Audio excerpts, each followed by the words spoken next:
এখানে এর আগে ব্লেনি ক্রেডেলের যে ফর্মুলাটা সেটা আমরা পড়েছিলাম লাস্ট দিন। ব্লেনি ক্রেডেল ফর্মুলা পর্যন্ত তোমাদের নিশ্চয়ই মনে আছে যে এই পর্যন্ত পড়েছিলাম যে C is equal to K into P by 40 into 1.8 into T plus 32। এই যে ফর্মুলাটা এটা ইউজ করে আমরা এখানে কনজাম্পটিভ ইউজ বের করব। এই রিলেটেড একটা প্রবলেম করব এখানে। এখানে এই প্রবলেমটা হচ্ছে তোমার এসকে গার্গ এর বইয়ের, এসকে গার্গের ইরিগেশন বইয়ের 2.9 যে ম্যাথটা আছে সেটা। এখানে কি বলা আছে, wheat is to be grown in a certain place. তার মানে কি গম, ইয়ার কি বলে গম না যেটা আছে, তো সেটাকে একটা জায়গাতে একটা প্লেসে এটাকে ইয়া করতে হবে, গ্রো করতে হবে। The useful climatological condition for which are tabulated in the table below. তো এই টেবিলে climatological condition দেওয়া আছে। Determine the evaporation and the consumptive use requirement for the crop. তো সরি, evapotranspiration. তো determine the evapotranspiration and consumptive irrigation requirement for the wheat crop. তো এই হুইটের জন্য এই গম, এটা কি বলে, গম বলে না, হুইট তো গম, গমের জন্য কি পরিমাণ কনজাম্পটিভ ইউজ এবং এখানে কি পরিমাণ তোমার হচ্ছে ইভাপোট্রান্সপিরেশন হবে সেটা নির্ণয় করতে হবে। Also determine the field irrigation requirement if the water application efficiency is 80%. Make use of Blenny-Cradle formula কি বলছে, and the crop factor equal to 0.8. crop factor কি, এটা কে, যে এখানে যে এই ইকুয়েশনে যে কে ভ্যালুটা আছে সেই ভ্যালুটাকে আমরা বলছি ক্রপ ফ্যাক্টর, তাই না? তো আমরা এখানে দেখলাম যে কি কি বের করতে হবে। এখন টেবিলে আমরা দেখি কি কি ভ্যালু দেওয়া আছে। তো এখানে দেখো, এখানে দেওয়া আছে 4 মাসের ভ্যালু দেওয়া আছে, মানে এটা মেইনলি কি বলে শীতকালীন যে ফসলটা সেটার ক্ষেত্রে বলা যেতে পারে, রবি শস্যের যে ইয়াটা সেটা বলা যেতে পারে। নভেম্বর দেখা যাচ্ছে, নভেম্বর ডিসেম্বর জানুয়ারি ফেব্রুয়ারি 4 মাস দেওয়া আছে এবং 4 মাসের টেম্পারেচার কেমন দেওয়া আছে, হচ্ছে গিয়ে নভেম্বরে ছিল 18, ডিসেম্বরে 15, জানুয়ারিতে 13.5 এবং হচ্ছে ফেব্রুয়ারিতে 14.5। এটা কি বলছে, monthly temperature degree Celsius average over the last 5 years. মানে এই লাস্ট 5 ইয়ার্সে আসলে এভারেজ এই মান্থ গুলাতে, এই চার মাসে এভারেজে কি পরিমাণ টেম্পারেচার ছিল সেটার একটা ডিগ্রি সেলসিয়াস দেওয়া আছে। এরপরে দেখো, monthly percent of day light hour of the year computed from the sunshine tables. তো সানশাইন টেবল একটা বিষয় আছে, যে জিনিসটা অনেকে একটা জিনিস দেখবা যে মসজিদে থাকে চিরস্থায়ী একটা নামাজের ক্যালেন্ডার বা ইয়ার ক্যালেন্ডার দেওয়া থাকে। তো ওইটার মধ্যে কিন্তু এই সানশাইন আওয়ার ক্যালকুলেট করেই করা আছে যে কোন মাসে কখন কয়টায় সূর্য ডোবে। এটার কিন্তু একটা, মানে এটা কিন্তু ফিক্স যে ধরো যে কোনো বছরের ধরো এই আজকে কত তারিখ, 14 তারিখ, জুলাই 14 তারিখে কয়টার সময় সূর্য ডুববে বাংলাদেশে, সেটা কিন্তু ফিক্স এবং এটাই ডুববে এরকম কিন্তু ইয়া হবে না। এটা ভৌগোলিক অবস্থানের কারণে মোটামুটি বলা চলে যে এটা সবসময় এই এই এই সময় ইয়া করবে। তো এরকম সানশাইন টেবিল আছে যে কোন মাসে কতটুকু সানশাইন থাকবে, এরকম টেবিল থেকে 7.20 পাইছে হচ্ছে 7.20 আওয়ার হচ্ছে নভেম্বর মাসে সানশাইন আওয়ার। তারপর হচ্ছে মানে ইয়ার ক্ষেত্রে কি বলে, ডিসেম্বরের ক্ষেত্রে 7.15, 7.30 এবং 7.10 হচ্ছে ফেব্রুয়ারিতে, এবং এটা কমতে কমতে আস্তে আস্তে তারপর আবার বাড়তে থাকে, তাই না? ডিসেম্বরের পর থেকে বাড়তে থাকে, বাড়তে বাড়তে কোথায় যায়, জুলাইয়ের জুনের 21 তারিখ পর্যন্ত যায়, আবার ইয়া করে, তোমরা জানো এগুলা। Useful rainfall in centimetre average over 5 ইয়ার। তো ইউজফুল রেইনফল কতটুকু হয়েছে 5 ইয়ারে, 1.7, 1.42, 3.01, 2.25, এটা হলো। এখন এটা হচ্ছে আমাদের যে কোশ্চেনটা ছিল, কোশ্চেনের সব ডাটা সহ কোশ্চেনটা। এখন ব্লেনি-ক্রিডল ফর্মুলা যদি ইউজ করি, ব্লেনি-ক্রিডল ইকুয়েশন ইকুয়াল আমরা কি জানি যে C equal K into summation of F. Summation of F জিনিসটা কি বা এফ জিনিসটা কি, এফ জিনিসটা হচ্ছে পি বাই 40 ইন্টু ব্র্যাকেটের মধ্যে হচ্ছে 1.8t প্লাস 32। এটা আমরা জানি এফ ইকুয়াল টু, এখন কে ইকুয়াল টু দেওয়া আছে যে 0.8। তো এখন এফ ইকুয়াল টু তো এফ না, এফ ইকুয়াল টু এটা তো একটার ফর্মুলা হলো, কিন্তু আমাদের এফ সামেশন অফ এফ লাগবে, মানে সবগুলা মান্থের জন্য বা সবগুলা কেস এর জন্য এফ এর ভ্যালু লাগবে, তাই না? The value of f can be worked out in the column 5 of table 2.6b. তো নিচে একটা টেবিল 2.6b আছে, যেই টেবিলে এই পর্যন্ত সব সেম, তো শুধুমাত্র একটা এই যে 5 নাম্বার যে কলামটা আছে সেই কলামটাতে নতুন একটা জিনিস আনা হয়েছে, f ইকুয়াল টু ওই যে ফর্মুলাটা ছিল p/40 1.8 ইনটু t প্লাস 32। তো সেটার ক্ষেত্রে দেখো এখানে সব ভ্যালু দেওয়া আছে, পি এর ভ্যালু দেওয়া আছে, টি এর ভ্যালু দেওয়া আছে, তাহলে তাই যদি হয় এই ফর্মুলায় বসিয়ে বসে প্রত্যেকটা জন্য এই চারটার জন্য চারটা এফ এর ভ্যালু আমরা বের করলাম এইখান থেকে। এই যে পি আর টি এর ভ্যালু এই ইকুয়েশনে জাস্ট বসাতে হবে, তাহলে এই ভ্যালুগুলো চলে আসবে। যেমন ধরো এখানে প্রথমটার ক্ষেত্রে যদি আমি চিন্তা করি, তাহলে বসাবো কত 7.20 ভাগ হচ্ছে 40 ইন্টু 1.8 ইন্টু 18 প্লাস 32, তাহলে 11.6 আসলো। একইভাবে সেকেন্ডটার ক্ষেত্রে যদি আমরা চিন্তা করি, সেকেন্ডের ক্ষেত্রে কি বসাবো, 7.15/40, 7.15 ভাগ হচ্ছে 40 ইন্টু কত 1.8 ইন্টু 15, তাই না? 1.8 ইন্টু 15 প্লাস 32 যদি করি, তো এইখান থেকে আমি পাবো হচ্ছে গিয়ে 10.5। এইভাবে প্রত্যেকটার জন্য আমরা বের করলাম, করে ফাইনালি যোগ করে সাম অফ এফ বের করলাম 42.7 সেন্টিমিটার। টোটাল সাম করলে 42.7 সেন্টিমিটার আসলো। একইভাবে ইফেক্টিভ রেইনফলের আমরা একটা সাম করে নিলাম, ইফেক্টিভ রেইনফল যেটা ছিল আর ই, সেটা একটা সাম করলাম, সেটা আসলো 8.38 সেন্টিমিটার।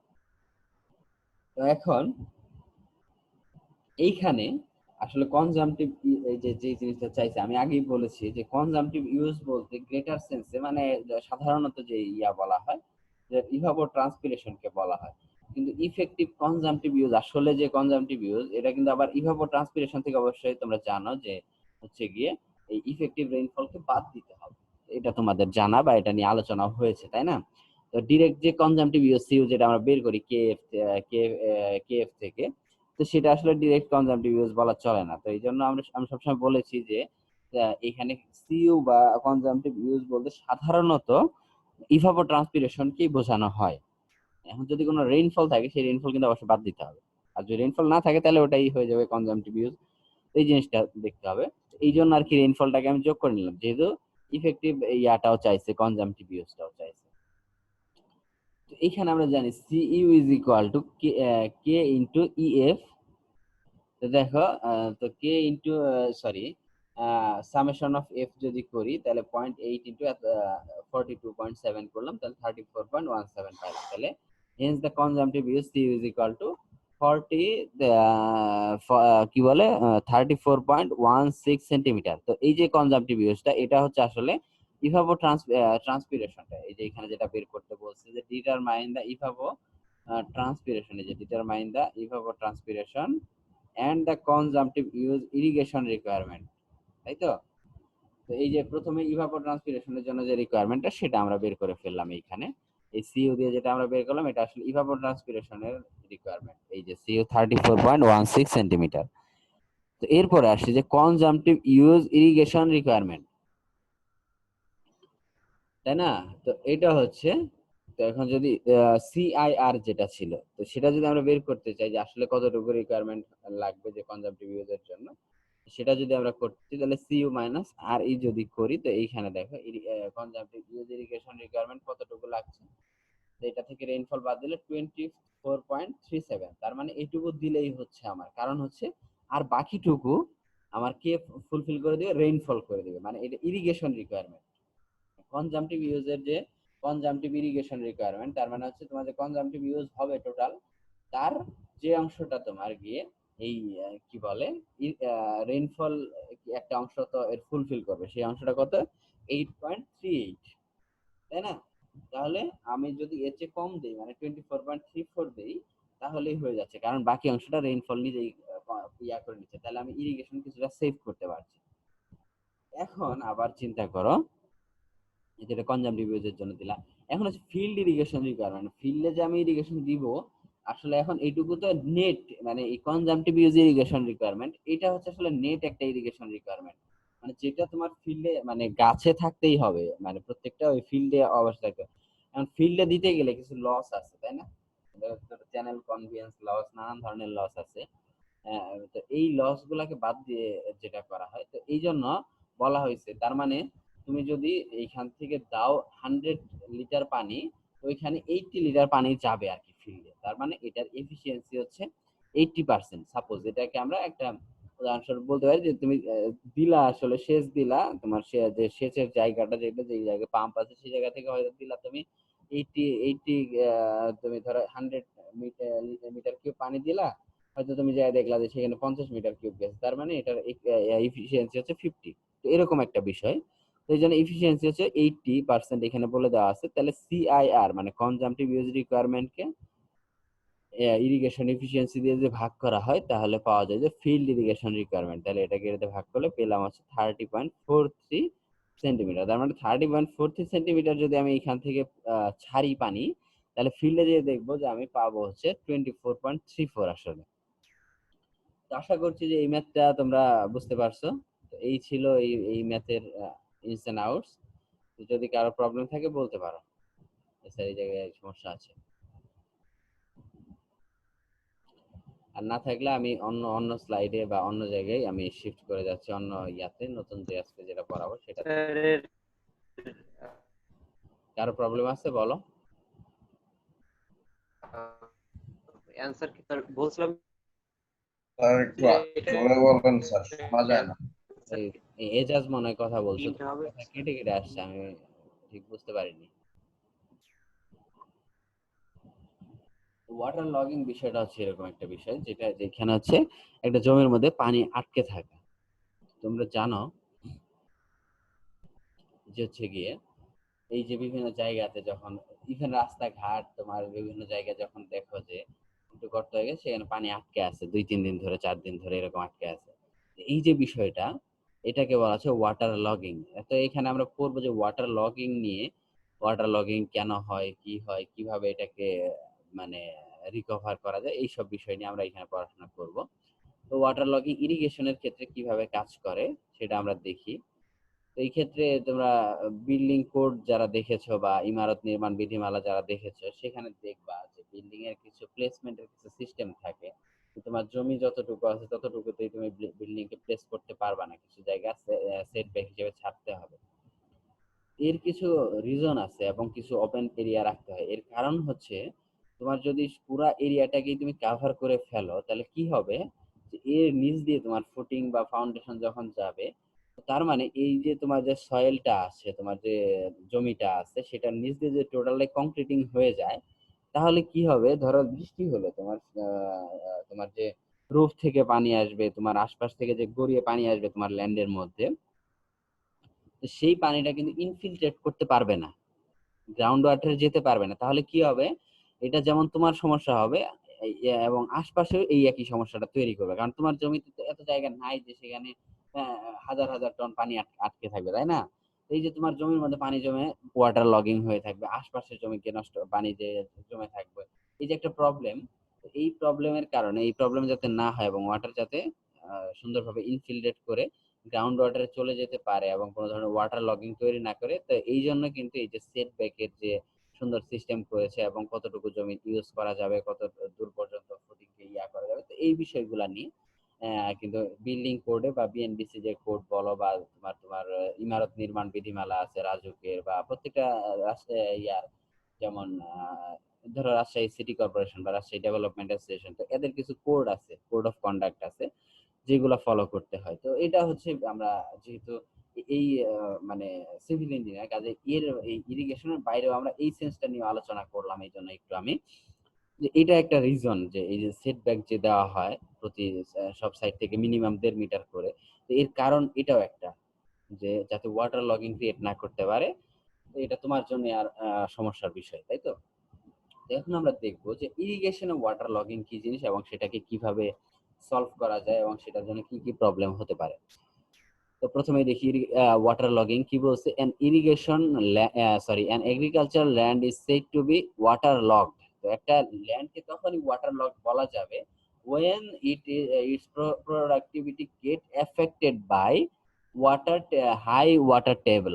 তো যখন এর প্রোডাক্টিভিটি, তার মানে এর যে তোমার ক্রপ হওয়ার কথা বা এর যে সুন্দর গাছ হওয়ার কথা, যেটা যে গ্রোথ হওয়ার কথা, বৃদ্ধি হওয়ার কথা, মানে এই জিনিসটাকে, টোটাল জিনিসটাকে প্রোডাক্টিভিটি হিসেবে বলা হচ্ছে।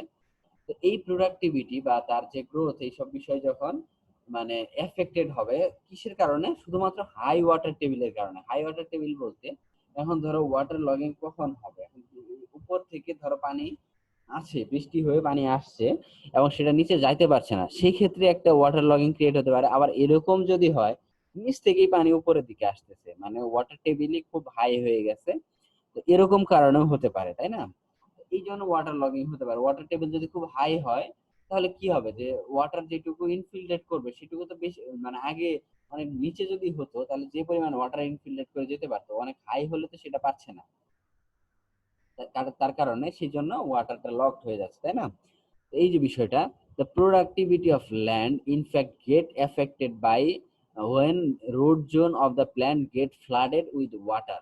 তো এটা যখন এই যে ওয়াটার টেবিল যদি হাই হয়ে যায় তাহলে কি প্রবলেমটা হচ্ছে, এর যে রুট জোন আছে, নিচে যে রুট জোনটা আছে, সেই জোনটা হচ্ছে গেট ফ্লাডেড উইথ ওয়াটার, মানে এটা পানি দিয়ে ডুবে যাচ্ছে, তাই তো? and thus it become ill aerated। তো এইখানে এরেশন মানে বুঝা যায় বাতাস সংক্রান্ত একটা বিষয়, যে ওইখানে বাতাস থাকতে হয় পর্যাপ্ত পরিমাণ। তো যার কারণে এটা হতে হয়, যেটাকে এরেশন প্রসেস বলে, বাতাসের উপস্থিতিতে সেখানে কিছু ক্রিয়াকলাপ হয়। তো এইটাকে এই যে বলতেছে, and এই যে যদি ওয়াটার ফ্লাডেড হয়ে যায় সেক্ষেত্রে ইল এরেশন হয়, এখানে সেখানে এরেশনটা ঠিক মতো হয় না। ইল এরেশন রিডিউসেস ক্রপ ইল্ড। তো এই যে ইল এরেশন যখন হয় তখনই ক্রপ ইল্ডটা কমে যায়, যার মানে ফসল উৎপাদনটা কমে যায়। As explained below, the life of a plant in fact depends upon the nutrients like nitrates and the form in which the nitrates are consumed by the plant is produced by the bacteria। তার মানে as explained below, the life of the plant in fact dependent upon the nutrient like nitrates। তো এই যে ইল এরেশনটা হইলো, এর কারণটা কি, বা ক্রপ ইল্ড কমে গেল কি কারণে? কারণ হচ্ছে এই প্ল্যান্ট লাইফটা ডিপেন্ড করে হচ্ছে কি কার উপর, যে নিউট্রিয়েন্ট, যেটা নাইট্রেটের মতো নিউট্রিয়েন্টের উপর ডিপেন্ড করে। and the form in which the nitrate are consumed by the plant। তো যেই ফর্মে এই নাইট্রেটটাকে প্ল্যান্ট কনজিউম করে সেই ফর্মটা কি, যে হচ্ছে গিয়ে সেই ফর্মটা প্রডিউস করে কি, ব্যাকটেরিয়া প্রডিউস করে under a process called nitrification. তোমরা নাইট্রিফিকেশনের জিনিসটা আগে উপরে আসছে বায়োলজিতে বা উদ্ভিদ বিজ্ঞানে, কিভাবে নাইট্রিফিকেশন হয়। তো এই ব্যাকটেরিয়ার কারণে এই নাইট্রেটটা উৎপন্ন হয়, তাই না? এটা যখন হয়, তো Das the bacteria need oxygen for their survival. তো এখন এই ব্যাকটেরিয়া গুলোর অক্সিজেন লাগে সার্ভাইভালের জন্য। তো এখন যদি তোমার ওই পানিতে ডুবে যায় তাহলে কি সমস্যা হবে বুঝতেই পারতেছো। Supply of oxygen get cut off when the land become ill aerated. যখন ল্যান্ডটা ইল এরেটেড হয় তখন আর পর্যাপ্ত অক্সিজেন পাওয়া যায় না, resulting in the death of this bacteria. তো এই যে এর কারণে কি হয়, যে ব্যাকটেরিয়া গুলো মারা যায় and fall in the production of the plant's food। এর কারণে প্ল্যান্টের যে ফুড আছে নাইট্রেট, সেটার ঠিক মতো তৈরি হয় না, and consequent reduction of the plant growth। এবং এর কারণে প্ল্যান্ট গ্রোথ কমে and which reduces the crop yield। তো এই কারণে ফাইনালি ক্রপ ইল্ডটা কমে যায়, মানে এর যে ফসল হওয়ার কথা সেটা কমে যায়। Apart from the aeration of the plant, many other problems may be created and due to the water logging as discussed below। তো আরো অনেক প্রবলেম হতে পারে। তো এটাকে আমি আরো একটু শর্টকাটে রিক্যাপ করছি, তোমরা নিশ্চয়ই বুঝতে পারছো যে কি জন্য ওয়াটার লগিং প্রবলেম করে। তো ওয়াটার লগিং এই জন্যই সমস্যা করে, এটা হচ্ছে প্রোডাক্টিভিটি, এই প্ল্যান্টের যে গ্রোথ কমায় দেয় এবং হচ্ছে এর যে ফসল হওয়ার কথা সেই ফসলের অ্যামাউন্টটা কমায় দেয়। কি জন্য কমায় দেয়? কারণ হচ্ছে রুট জোন যখন ফ্লাডেড হয়ে যায় তখন এটা হয়ে যায় ইল এরেটেড, মানে হচ্ছে এখানে পর্যাপ্ত পরিমাণ অক্সিজেন থাকে না, পর্যাপ্ত পরিমাণ বাতাস থাকে না। তো এটা না থাকলে কি সমস্যা হয়, এইখানে নিচে যে ব্যাকটেরিয়া আছে, কিছু ব্যাকটেরিয়া আছে যারা হচ্ছে মাটি থেকে নাইট্রেটটাকে একটা ফরম্যাটে নিয়ে আসে, যেই ফরম্যাটটা এই উদ্ভিদ গ্রহণ করতে পারে। তো এই ফরম্যাটে নিয়ে আসার জন্য একটা ব্যাকটেরিয়া লাগে।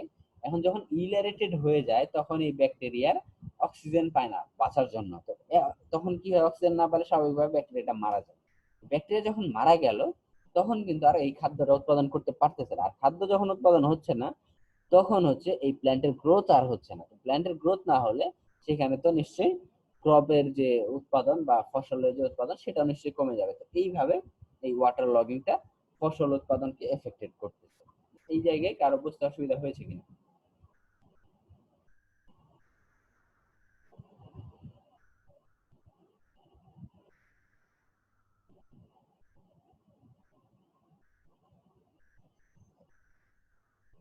আচ্ছা, তখন আমরা দেখি যে আরো কি কি প্রবলেম এটা ক্রিয়েট করতে পারে, সেগুলো আমরা নিচে দেখছি। এক নম্বরে বলা হচ্ছে the normal cultivation operation such as a tilling, plowing, but cannot be easily carried out in the wet soil. In extreme case, the free water may rise above the surface of the land, making the cultivation operation impossible. In sir অনেক ordinary আস্তে cases, শোনা যাচ্ছে। such a land is called swampy land. কি বললা? অনেক আস্তে। এখানে দেখো, তো নর্মাল কাল্টিভেশন অপারেশনের মধ্যে যেমন টিলিং আছে, প্লাউইং আছে, মানে এই হাল চাষ করা বা এই যে যত ইয়াটি আছে, বড় যে ইয়াগুলো আছে সেগুলোকে ভাঙা, এই যে বিষয়গুলা সবকিছু সমান করা, সুন্দর করা, এই যে প্রসেসটা, এইসব কাল্টিভেশন প্রসেস, এইসব can not be carried out easily. এটা আসলে যখন পানি থাকবে এখানে তখন কিন্তু এটা সুন্দরভাবে করা যাবে না। তো এরকম আরো এক্সট্রিম কেসের ক্ষেত্রে দেখা যাচ্ছে উপরে ওয়াটার লেভেল আরো উপরে রাইজ করে দেখা যাচ্ছে 1-2 ফিট পানি ল্যান্ডের উপর হয়ে গেছে। এরকম যদি হয় তাহলে এই সময় আসলে কাল্টিভেশন ইম্পসিবল। কারণ পানি যদি কয়েক ইঞ্চি উপরে চলে আসে তখন তুমি সেখানে কিভাবে ফসল লাগাবা, মানে বীজ বপন করবা বা কি করবা। এরকম অবস্থা হলে সেই ল্যান্ডকে বলা হচ্ছে সোয়াম্পি ল্যান্ড। এরপর আসো certain water logging plant like glass, weed etcetera grow প্রফিউজলি and luxuriantly in waterlogged land, thus the affecting the interfering with the growth of the crops. তো এইখানে দেখো যে এই যে এই যখন পানি থেকে যায় তখন কিন্তু এই যে কি বলে, এই যে অন্যান্য যে ওয়াটার লাভিং যেসব প্ল্যান্ট আছে, গ্রাস আছে বা উইডস আছে, যেসব হচ্ছে গিয়ে ধরো তোমার ওয়াটারের মধ্যে জন্মায়, যেমন হেলেঞ্চা একটা ঘাস আছে তোমরা জানো। তো তারপরে ধরো কলমি শাক, এই ধরনের নানান ধরনের গ্রাস আছে, যেমন কচুরি পানা, এগুলা কি ওয়াটার লাভিং উইডস বা ওয়াটার লাভিং প্ল্যান্টস, তাই না? এরা তো যখন এখানে পানি পাবে তখন এরা একদম গৌরবে বেড়ে উঠবে, বা একদম খুব কি বলে, খুব তাড়াতাড়ি এখানে বেড়ে উঠবে। এবং যে এতে কি হবে যে এগুলো তো আসলে ঘাস, এরা দেখা যাচ্ছে প্ল্যান্টের খাবার খেয়ে নিবে, তখন দেখা যাচ্ছে আসলে প্ল্যান্ট গ্রোথটাকে বা ক্রপের যে গ্রোথটা সেটাকে এরা রোধ করে দেবে। তো water logging also leads to salinity. তো ওয়াটার লগিং স্যালাইনিটির একটা কারণ হচ্ছে যখন ওয়াটার লগ হয়ে থাকবে তখন কিন্তু এই যে ওয়াটারের স্যালাইন গুলো এখানে চলে আসবে, এবং মানে আলটিমেটলি যদি ওয়াটার চলে যায় তখন দেখা যাবে ল্যান্ডের মধ্যে লবণ গুলা থেকে যাবে। তো এই ধরনের কারণ ঘটতে পারে ওয়াটার লগিং এর কারণে। এখন আমরা দেখি যে বললাম যে ওয়াটার লগিং স্যালাইনিটির কজ হতে পারে। তো আমরা বললাম যে ওয়াটার লগিং এর কারণে যখন ওয়াটার শুকায় যাবে তখন হয়তো ল্যান্ড এসে জমির মধ্যে হয়তো সল্টটাকে ছেড়ে যাচ্ছে, এবং এটা সল্ট জমির জন্য খারাপ হচ্ছে, তাই না?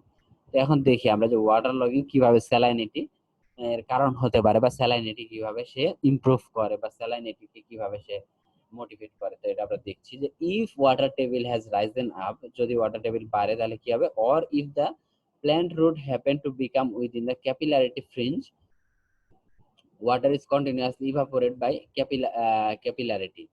তো এখন চিন্তা করো যদি এরকম হয় যে হচ্ছে গিয়ে ধরো ওয়াটার টেবিল রাইজ করে রোড জোন পর্যন্ত আসলো, এরকম হতে পারে।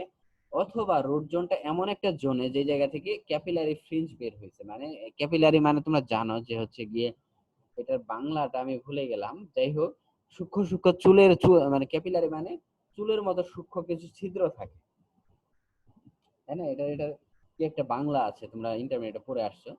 তো ক্যাপিলারি রাইজ যেটাকে বলে, তো এটার ক্ষেত্রে তো এখানে আসলে চুলের মতো সূক্ষ্ম সূক্ষ্ম ছিদ্র থাকে। এবং সেটা দিয়ে দেখা যায় কি যে গ্র্যাভিটির উল্টা দিকে, মানে গ্র্যাভিটি হচ্ছে আমরা কি জানি ওয়াটার নিচের দিকে যাওয়ার কথা, কিন্তু গ্র্যাভিটির উল্টা দিকে এই ওয়াটার রাইজ করে উপরে চলে আসে। এই যে ঘটনাটা, এটাকে বলা আছে ক্যাপিলারি রাইজ। তো এইখানে যদি ক্যাপিলারি ফ্রিঞ্জ থাকে, মানে ছোট ছোট যদি ইয়া থাকে, এই ধরনের সূক্ষ্ম ছিদ্রগুলা থাকে, তাহলে কি হবে, তো এই যে ক্যাপিলারি রাইজের মাধ্যমে ওয়াটার উপরে উঠে আসবে এবং এটা ইভাপোরেটেড হয়ে যাবে। তো এখন যখন হয়ে যায় তখন এটা কিন্তু আসলে ওয়াটার চলে গেলে সেখানে সল্টকে সে রেখে চলে যায়। তো এটার কারণে এই স্যালাইনিটি হতে পারে। Thus, a continuous upward flow of water from the water table to the land surface get established. এইভাবে যদি ইভাপোরেশন ঘটতে থাকে এই ক্যাপিলারি ফ্রিঞ্জের মাধ্যমে বা ক্যাপিলারি চুলের মতো যে সূক্ষ্ম ছিদ্রগুলা থাকে সেটার মাধ্যমে যদি এইভাবে হতে থাকে, তাহলে কি হবে যে হচ্ছে, তাহলে আলটিমেটলি যে আপওয়ার্ড ফ্লোটা চলতেই থাকবে এই ওয়াটার সারফেস পর্যন্ত। তো এটা একটা প্রসেস বিল্ড হয়ে যাবে যেটার মাধ্যমে সে নিয়মিত চলতে থাকবে। উইথ দিস আপওয়ার্ড ফ্লো, এই যে আপওয়ার্ড ফ্লোটা আছে এটার মাধ্যমে কি সমস্যা হবে, the salt which are present in the water also rise towards the surface. তো এই যে যেটা হচ্ছে যে ওয়াটারের মধ্যে যে সল্টটা প্রেজেন্ট আছে সেটা রাইজ করবে সারফেস পর্যন্ত, এটা সারফেসে চলে আসবে। তো এটা যদি সারফেসে চলে আসে তাহলে কি হবে, resulting in the disposition of salt in the root zone of the crop. এই যে ওয়াটার যখন চলে আসতেছে বা ইয়া করতেছে তখন এই যে সল্টটা ছিল সেটা কিন্তু এই যে ক্রপের রুট জোনে ডিসপোজ করতেছে, মানে সেখানে থেকে যাচ্ছে। This concentration, the concentration of which reduces the osmotic activity. তো এটার যে কনসেন্ট্রেশনটা আছে, এই যে সল্টের যে কনসেন্ট্রেশন, এটার কারণে osmotic activity of plant is plant and check the plant growth. তো এটার সমস্যা হচ্ছে অসমোটিক অ্যাক্টিভিটি এখানে ইয়া হয়, বাধাপ্রাপ্ত হয়। এটা নিয়ে আমি এর আগেও বলেছি যে কেন স্যালাইনিটির কারণে অসমোটিক অ্যাক্টিভিটি বাধাপ্রাপ্ত হয়। কারণ আমরা জানি যে অসমোসিসের মধ্যে কি হয়, যে কম ঘনত্বের দ্রবণ থেকে বেশি ঘনত্বের দ্রবণের দিকে পানিটা যায়, তাই তো, যেটাকে আমরা বাংলায় বলি হচ্ছে অভিস্রবণ। তো এইখানে যখন সল্ট থাকছে তখন কি হচ্ছে যে এটা নিজেই বেশি ঘনত্বের দ্রবণ হয়ে যাচ্ছে, কাজে এইখান থেকে প্ল্যান্ট বেশি ওয়াটার এক্সট্রাক্ট করতে পারবে না। তো এই জন্য অসমোটিক অ্যাক্টিভিটি এখানে বাধাপ্রাপ্ত হচ্ছে এবং যার কারণে প্ল্যান্ট গ্রোথ বাধাপ্রাপ্ত হচ্ছে। and the plant ultimately fades away, এই যে আলটিমেটলি ফেডেড হয়ে যায়, পাতা দেখা যাচ্ছে মুড়ায় যাচ্ছে বা এরকম হয়ে যায়। such soil is called saline soil. তো এরকম সয়েলকে saline soil বলা হয়। From the above discussion it becomes evident that the water logging ultimately leads to salinity and result of which it reduces the crop yield. তো এইভাবে আমরা দেখলাম যে কিভাবে এই যে স্যালাইনিটিকে এসে তোমার কি বলে ইনক্রিজ করছে, বা স্যালাইনিটিকে কিভাবে সে কি বলে ইনডিউস করছে সেটা আমরা দেখলাম, এবং ক্রপ ইল্ডকে কিভাবে নষ্ট করছে।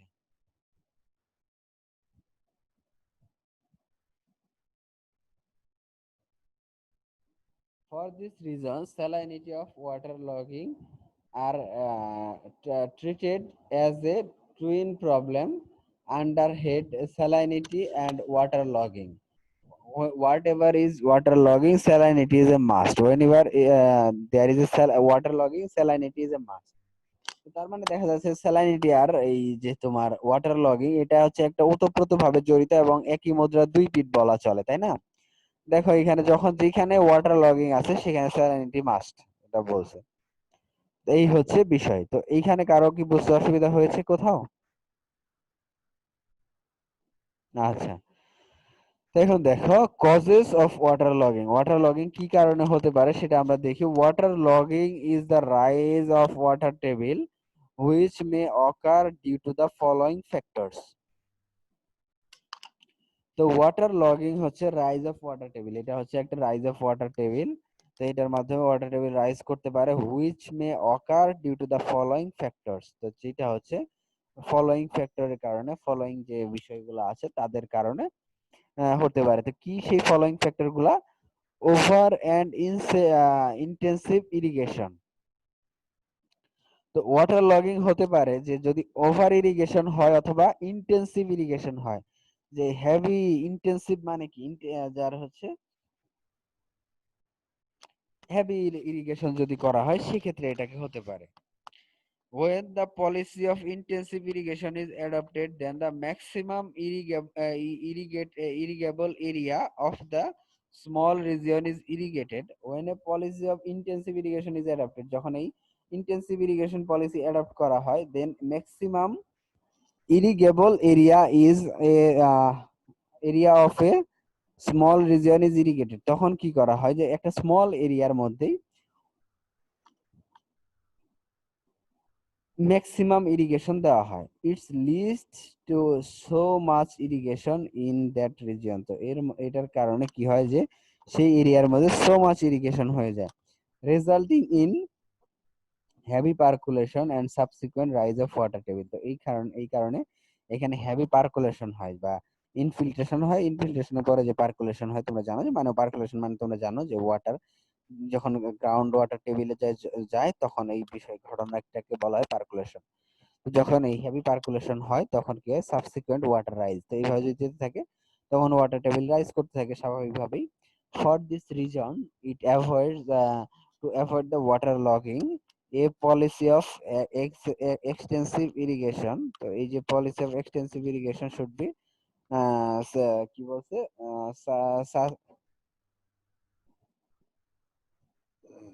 suppressed in the policy of intensive irrigation। তার মানে হচ্ছে এই ইন্টেন্সিভ না দিয়ে এক্সটেন্সিভ কে দিতে হবে, যেটা হচ্ছে irrigation spreaded over wide region. তো এটাকে একটা বড় এরিয়ার মধ্যে দিতে হবে, আসলে কম এরিয়ার মধ্যে বেশি ইরিগেশন দেওয়া যাবে না। তো এখন আমরা দেখি যে seepage water from the adjacent highland. তো যখন সিপ করে ওয়াটার আশেপাশের উঁচু জমি থেকে আসে তখন এই ওয়াটার লগিং তৈরি হতে পারে। তারপরে কি আছে যে seepage of water through the canal. তো এখন ধরো সাইডে একটা ক্যানেল আছে বা রিভার আছে একটু উঁচুতে, এখন সেইখান থেকে ওয়াটার সিপ করে এখানে আসতে পারে। তো এরপর আসতে পারে যে কি হচ্ছে ইম্পারভিয়াস অবস্ট্রাকশন। তো এরকম যদি হয় যে ল্যান্ডের নিচে ইম্পারভিয়াস অবস্ট্রাকশন থাকে, যেমন আমি বললাম এর আগে যে বিল্ডিং এর ক্ষেত্রে যদি নিচে দেখা যায় যে ফাউন্ডেশন দিয়ে পুরো অংশটা যদি কংক্রিটেড হয়ে যায় তাহলে আসলে পানি কি করতে পারবে না, গ্রাউন্ড ওয়াটারে যাইতে পারবে না, তখন একটা ওয়াটার লকিং এ ক্রিয়েট করবে। তো ওটাই বলা হয়েছে এখানে ইম্পারভিয়াস যদি অবস্ট্রাকশন থাকে, কোনো অবস্ট্রাকশন যদি পারভিয়াস না হয়, ধরো সিমেন্ট বা কংক্রিট বা তাও যদি না হয়, পলিথিনও যদি থাকে, ধরো না কোনো ল্যান্ড ফিল ছিল একটা নিচে আগে, এখন ওর উপরে জমি হয়ে গেছে বা তুমি জমি করেছো টাইম শেষ স্যার। তাহলে কি হবে ল্যান্ড ফিলে নানান ধরনের ময়লা ফেলা হয়েছে, প্লাস্টিক এই সেই নানান ধরনের। তো সেইখানে কিন্তু আলটিমেটলি পানি কিন্তু যেতে পারবে না। তো এই কারণে সেখানে একটা কি হবে যে জলাবদ্ধতা তৈরি হবে বা ওয়াটার লগিং এর তৈরি হবে। তো এইখানে দেখো ইনএডিকুয়েট ন্যাচারাল ড্রেনেজ। তো এখন যদি ন্যাচারাল ড্রেনেজ যে সিস্টেমটা আছে সেটা যদি ইনএডিকুয়েট হয়ে যায়, পর্যাপ্ত পরিমাণ না হয়, তাহলে এটা হয়ে যাবে। তো এরপর আসো ইনএডিকুয়েট সারফেস ড্রেনেজ। তো এর সারফেস ওয়াটার বা রান অফের মাধ্যমে যেইটুকু যাওয়ার কথা যেটুকু সেটা যদি না হয়, তাহলেও তো তোমরা বুঝতেই পারতেছো যে সেই জমি থেকে বের হয়ে যে আশপাশের নদী নালা পুকুর ড্রেনে যাওয়ার কথা ছিল, সেখানে যদি সারফেস ড্রেনেজ না থাকে, সারফেস ড্রেনেজ না থাকার নানান ধরনের কারণ হতে পারে, যে অনেক সময় যদি স্লোপ পর্যাপ্ত না হয় তাহলে হয়তো যেতে পারবে না, এইসব জিনিসপত্র আছে। তো যদি না যাইতে পারে তাহলে তো হবে। আবার ধরো সবকিছুই আছে কিন্তু যেইটুকু আছে তার চেয়ে বেশি পরিমাণ রেইনফল হয়ে গেছে বা তার চেয়ে বেশি পরিমাণ ওয়াটার চলে আসছে, তাই না? এক্সেসিভ রেইনফল যদি হয় সেক্ষেত্রে এটা হতে পারে। তো এছাড়া আরো হতে পারে সাবমার্জেন্স ডিউ টু ফ্লাড। এখন ফ্লাডের টাইমে তো আসলে এইসব কোনো কাজ করবে না, তাই না? এখন যেমন ফ্লাড টাইম চলতেছে, এখন বিভিন্ন জায়গায় ফ্লাড হচ্ছে, এখন ফ্লাডের সময় তো আর এইসব ড্রেন ফেন কোনো কাজে লাগবে না, কারণ হচ্ছে তখন তো এক্সেসিভ ওয়াটার এমনিতেই ফ্লো করে। এরপর আসো ইরেগুলার অর ফ্ল্যাট টোপোগ্রাফি। তো ইরেগুলার টোপোগ্রাফি যদি হয়, যেমন কোথাও উঁচু কোথাও নিচু, তাহলে নিচু অংশগুলোতে পানি জমা হবে। অথবা যদি পুরো ফ্ল্যাট টোপোগ্রাফি হয় তাহলে কিন্তু সারফেস ড্রেনেজ হবে না, সেখান থেকে পানি কিন্তু আসলে যাইতে পারবে না। তো তখন এই যে তোমার হচ্ছে গিয়ে ওয়াটার লগিং হবে। তো এই পর্যন্তই ছিল আজকের ক্লাস। তো ক্লাস টাইমের শেষের দিকে। তো আশা করছি যে বুঝতে পারছো, যদি না বুঝতে পারো আমাকে বলতে